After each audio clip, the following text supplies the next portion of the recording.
Qadrdonlar, ushbu uchastkamizda 13-35 yer maydoniga ega bo'lgan kadastr bo'yicha uchastkamizning fasadi 66 metr ekan, eniga 21 metr ekan.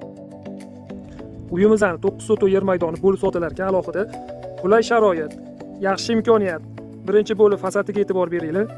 Bunaqangi ideani yer hadeb chiqavermaydi. Bu uyimizning narxi tushdi. Tushgan holatda men sizlarga ko'rsataman.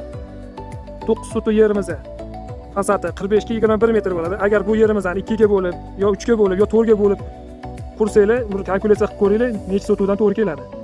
Aka-ukalar, qadrdonlar, qurib simaylar yashayveradigan joy yoki bunaqa fasad topib olmaysizlar, yo'q qarang.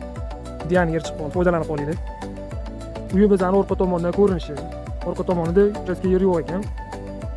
Mahalla keling qarang. Uchastka yerimiz taxminan mana shu yerdan bo'linadi. 9 sotuvi darvozadan kirganda molxona 2 sotuv joyga tushgan ekan, 10 metr fasadga ega. Orqaga zagon qilib foydalanishga qilib qo'yishgan ekan.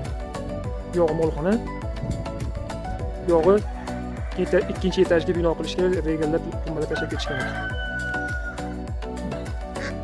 Ushbu uyimiz lokatsiyasi Toshkent viloyati Qibiray tumani, Chinobod, Arinter, Gilam bozor, Chinobod to'yxonasi.